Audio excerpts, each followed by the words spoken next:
ॐ स्थापकाय च धर्मस्य सर्वधर्मस्वरूपिणे अवतारवरिष्ठाय रामकृष्णाय ते नमः। नमस्कार।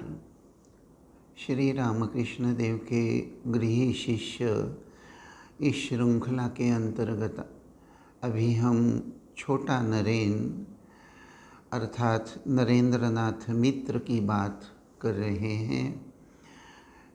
नरेंद्रनाथ जिनका श्री रामकृष्ण देव के साथ जो पहला दर्शन है उसका वर्णन हम लोगों ने देख लिया है।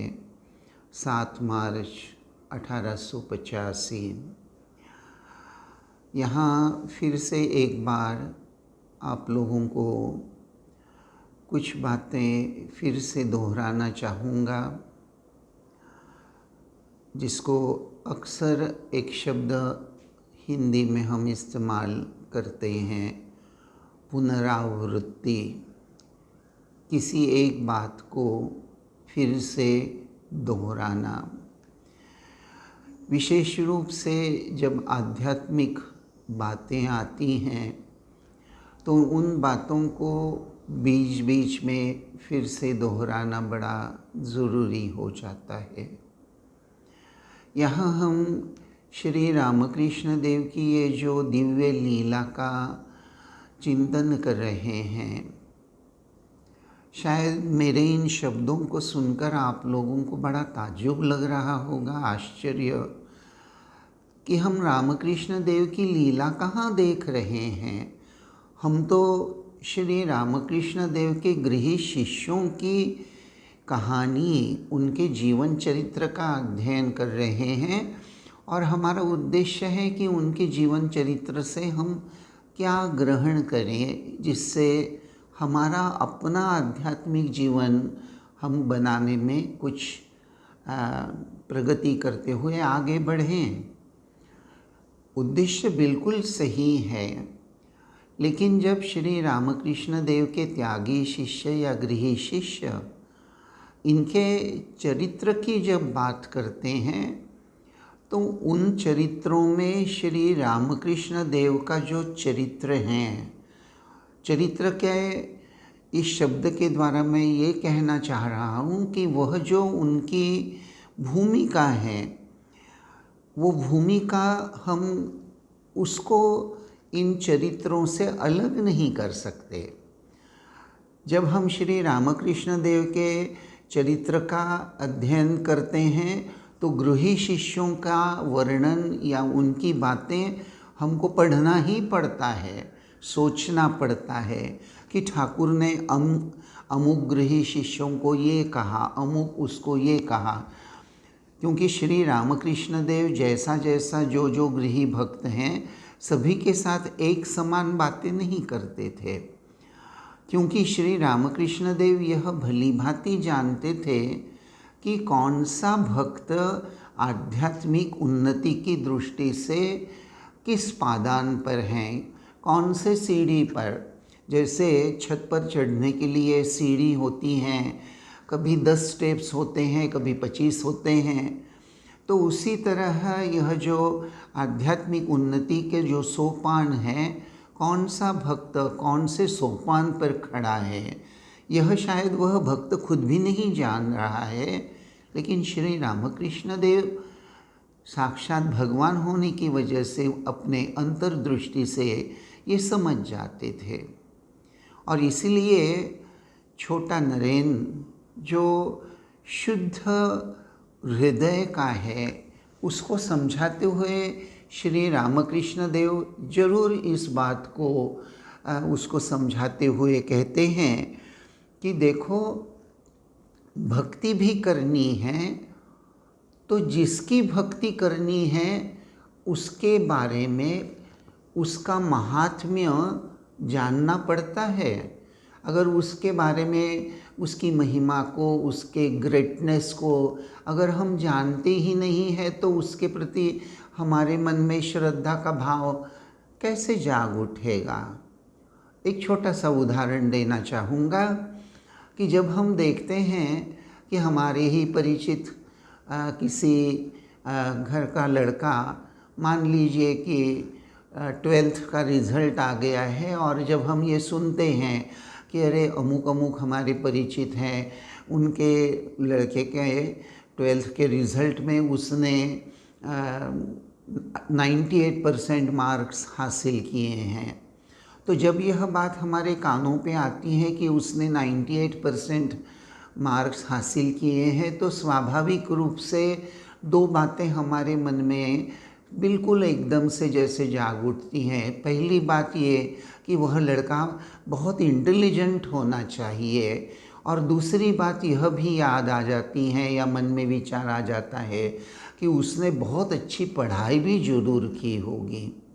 अर्थात अच्छी पढ़ाई और बुद्धि का वरदान, इन दोनों के आधार से ही उसका यह यश उसे प्राप्त हुआ है। और तीसरी एक बात कभी कभी हमारे मन में आ जाती है कि हाँ, उसने जैसे पढ़ाई करके रखी थी, जो जो पढ़ के रखा था, बस वही बातें परीक्षा में पूछी गई। बड़ा भाग्यवान है, वेरी लकी फेलो। देखिए, कभी कभी ऐसा होता है, ये तो हमारा प्रैक्टिकल जगत का अनुभव है कि हमारा जो लड़का है वो सोचता है कि मैं ऑप्शन में 2 चैप्टर छोड़ देता हूँ, और इत्तेफाक से परीक्षा में ऑप्शन में जो चैप्टर छोड़े हैं उसी पर प्रश्न पूछे जाते हैं, और बच्चे के लिए परीक्षा कठिन हो जाती है। ये तो हमारा प्रैक्टिकल उदाहरण मैंने आपको इसलिए दिया कि जैसे किसी का यश, उसकी यह बात सुनकर लड़का बुद्धिमान होना चाहिए, उसने बहुत परिश्रम किए हैं, उसी के साथ साथ उसके तकदीर ने उसको सहायता की है, ये बात भी मन में आ जाती है। तो ठीक यही बात श्री रामकृष्ण देव के ये जो गृही शिष्य हैं, इनके चरित्र पढ़ते हुए कभी कभी महसूस होती हैं। श्री रामकृष्ण देव के उज्ज्वल चरित्र से ये गृही भक्त ये भी बहुत कुछ सीखते हैं, और श्री रामकृष्ण देव कृपा करके उनके अंतःकरण में ज्ञान भक्ति की ज्योति भी जलाते हैं। तो ये एक दूसरे के साथ ये जो एक प्रकार का हम आदान प्रदान कह सकते हैं। जैसे भगवान परब्रह्म जब अवतार ले आते हैं, अवतार बनकर नर रूप धारण करके आते हैं, तो आदर्श प्रस्तुत करते हैं, और यह आदर्श प्रस्तुत करने की प्रक्रिया, उसके लिए वे क्या करते हैं, खुद अपना जीवन दांव पर लगाते हैं, अपने जीवन के माध्यम से जगत के सामने आदर्श प्रस्तुत करते हैं।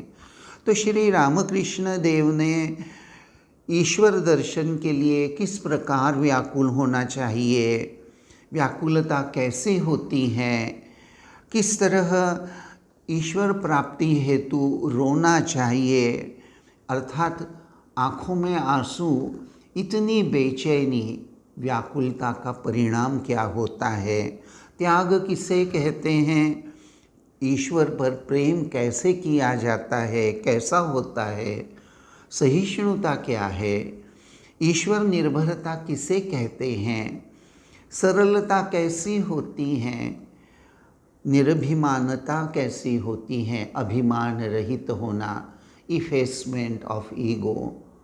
तो श्री रामकृष्ण देव के व्यक्तिमत्व से ये बातें सामने आती हैं।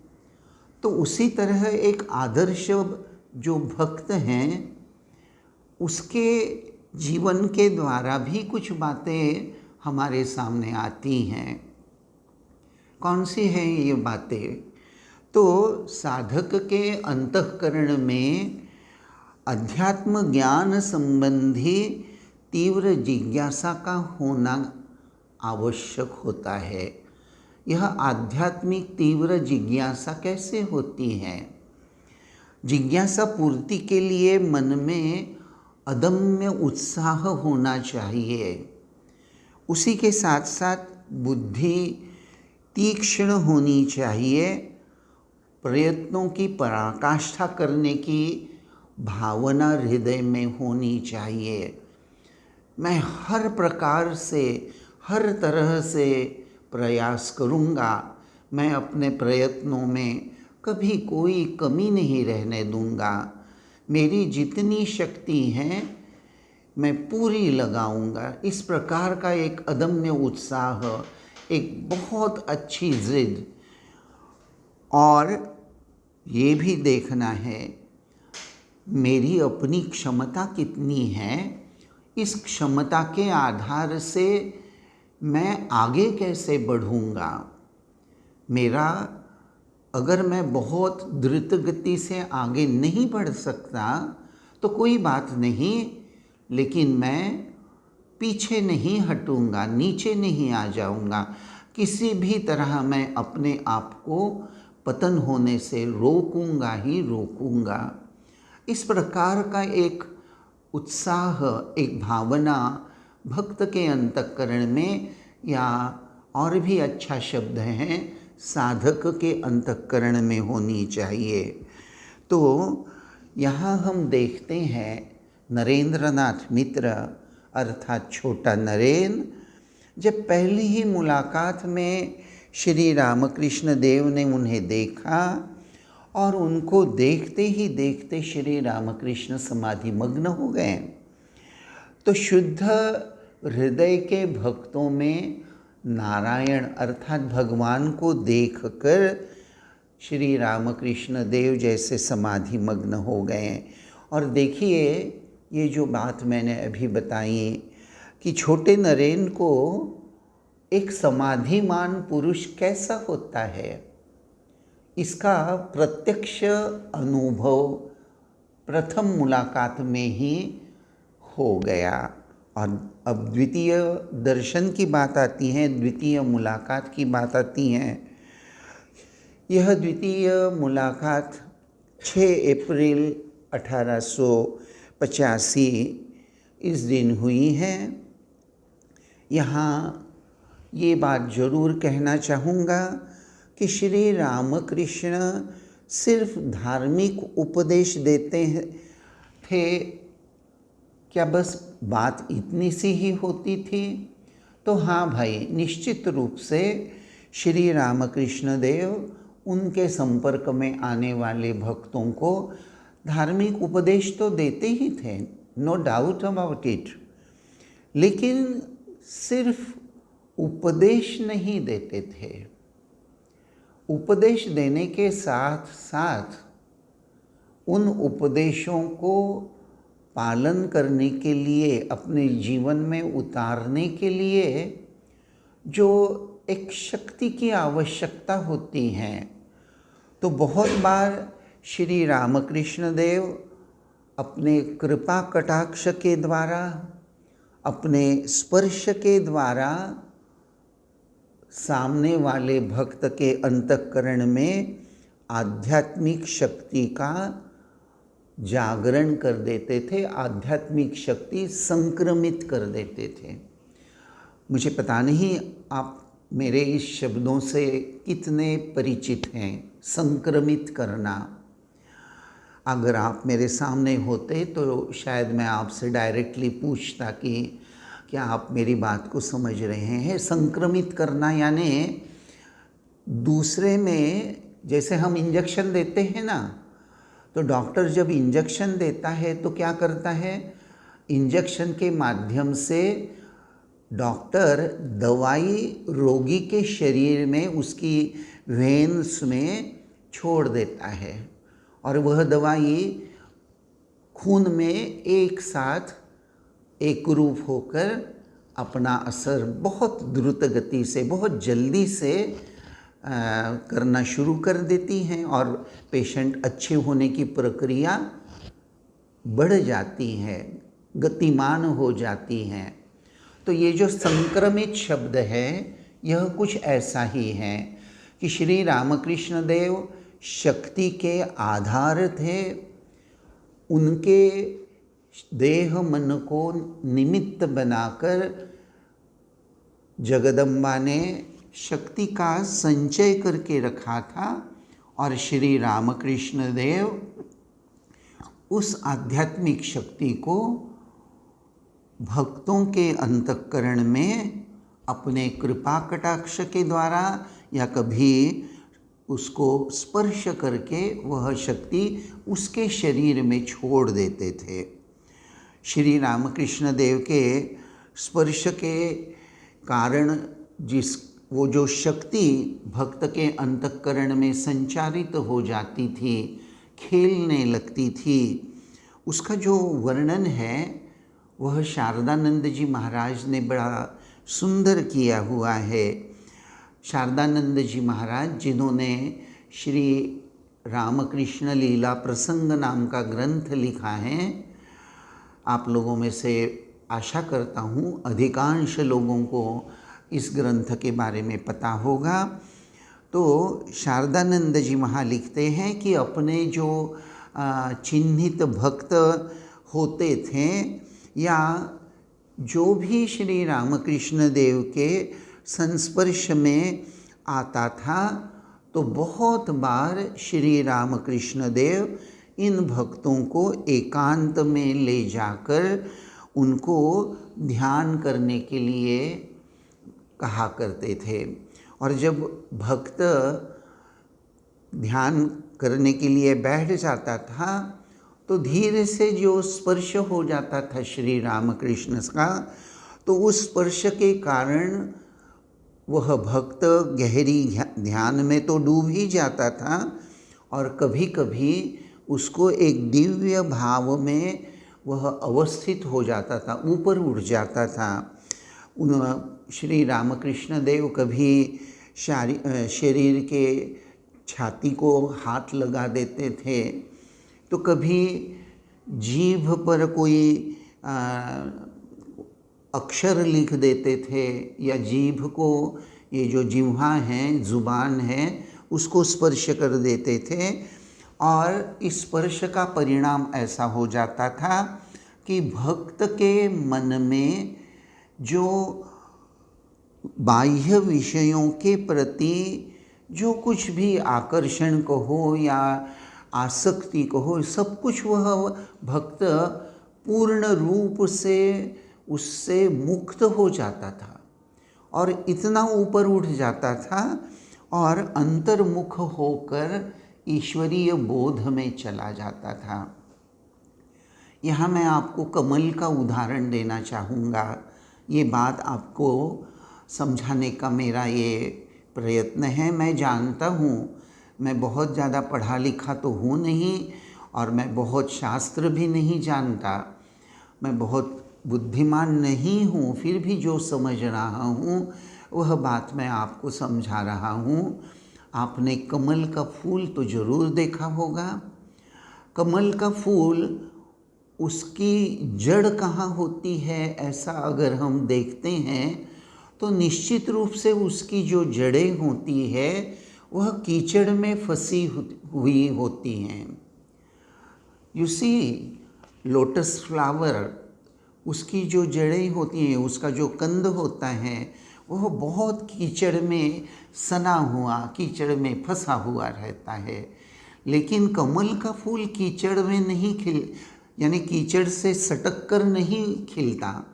होता क्या है कि कमल के फूल की जो डंठल होती हैं वो धीरे धीरे ऊपर आ जाती है, ऊपर आते आते फिर पानी पर तैरने लगती हैं, फिर पानी से भी ऊपर उड़ जाती हैं और तब कहीं जाकर कमल खिलता है। और जब कमल खिलता है तो कमल के फूल का न कीचड़ से कोई डायरेक्ट स्पर्श रहता है न पानी से। तो ठीक उसी तरह श्री रामकृष्ण देव के स्पर्श से, या ठाकुर जब जिह्वा पर, जुबान पर, जीभ पर कुछ लिख देते थे या जीभ को स्पर्श कर लेते थे, तो जो भक्त हैं उसका मन एकदम से अंतर्मुख हो जाता था और उसके अंतःकरण में जन्म जन्मांतर के जो धर्म संस्कार जो हैं वे पूरी तरह से तेजस्वी हो जाते थे, जाग जाते थे और यह भक्त फिर ईश्वर प्राप्ति के दर्शन हेतु विशेष रूप से साधन भजन करने के लिए तत्पर हो जाता था।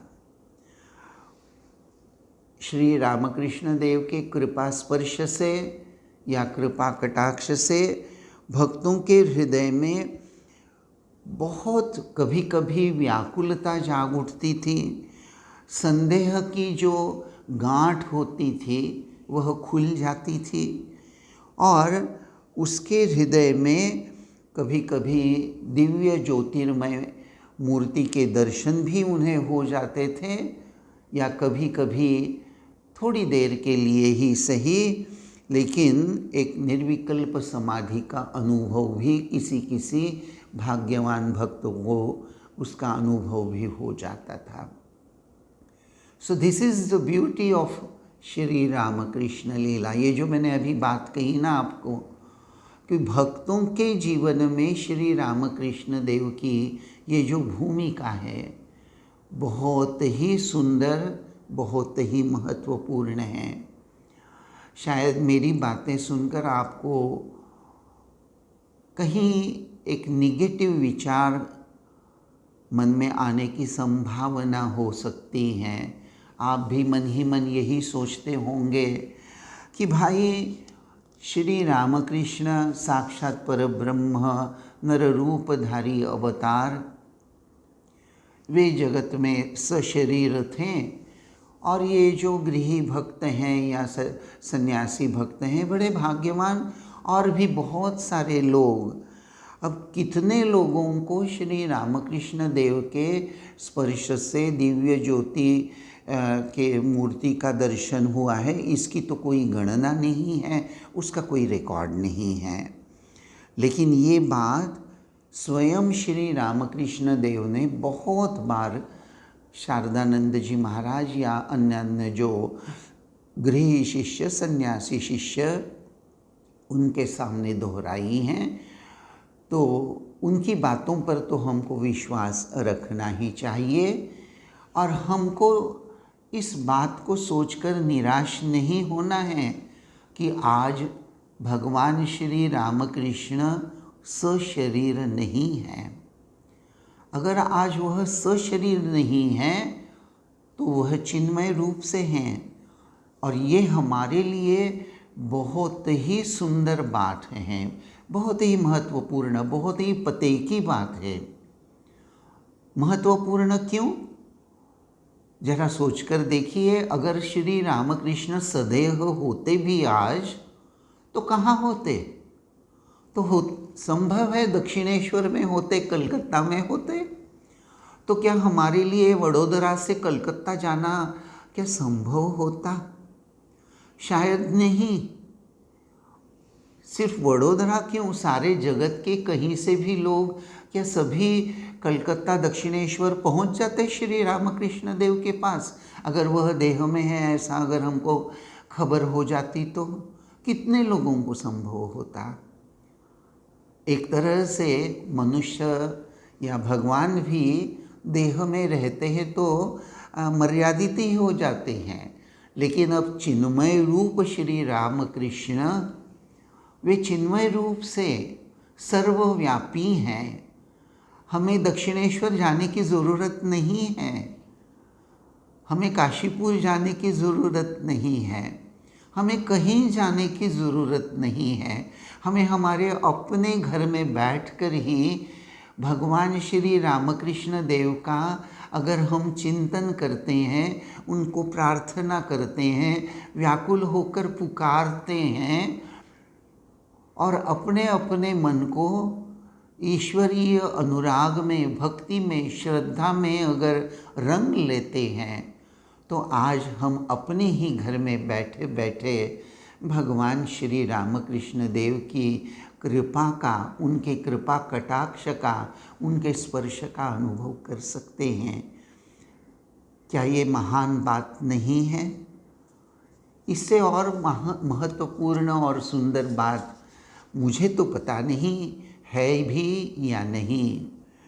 देखिए, इसीलिए एक बात यहाँ और कहना चाहूँगा कि जिस प्रकार हम भगवान के दर्शन के लिए आध्यात्मिक उन्नति की भावना को लेकर चिंता हमें हो जाती है, बार बार हमारे जो दोष होते हैं, वह दोष जो हैं बार बार शायद हमारे आँखों के सामने आ जाते हैं और हमारा मन निराशा से एक तरह से डूब जाता है और ऐसा लगता है कि ये सब दुर्गुण मुझ में हैं, मेरी आध्यात्मिक उन्नति होने की तो शायद कोई संभावना ही नहीं। लेकिन मीराबाई का सूरदास का भजन तो आप जानते हैं ना। स्वामी जी जब परिव्राजक अवस्था में थे, तब आशा करता हूँ स्वामी जी की जीवनी की वह घटना आपको याद आई होगी।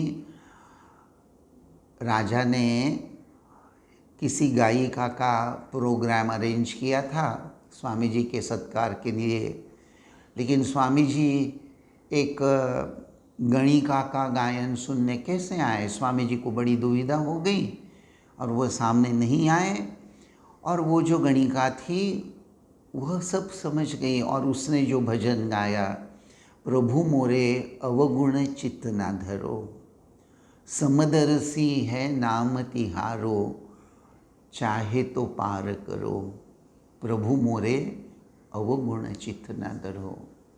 बात तो यही है कि भगवान को प्रार्थना यही करनी है कि प्रभु मेरे अवगुण चित्त ना धरो, और चाहे तो पार करो ऐसा नहीं। प्रभु मैं जैसा भी हूँ, जो भी हूँ, मैं आपका हूँ, आपको मुझे भवसागर पार करना ही है। आप समदर्शी हैं, आपकी दृष्टि में पापी पुण्यात्मा ये सब भेदभाव नहीं है। शिवानंद जी महाराज, स्वामी विवेकानंद के गुरु बंधु, अक्सर ये बात कहा करते थे कि जब भी मन उदास हो, निराश हो, श्री श्री रामकृष्ण देव की फ़ोटो की ओर बहुत प्यार से निहारते रहो और मन ही मन यही सोचो कि श्री रामकृष्ण देव हमारे अपने हैं, हमारे लिए इस धरती पर पधारे हैं। उनकी कृपा से मेरी जीवन नैया भवसागर पार हो जाएगी। 6 अप्रैल 1885 श्री रामकृष्ण कलकत्ते में देवेंद्र नाथ मुजुमदार के यहाँ उनका पदार्पण हुआ है।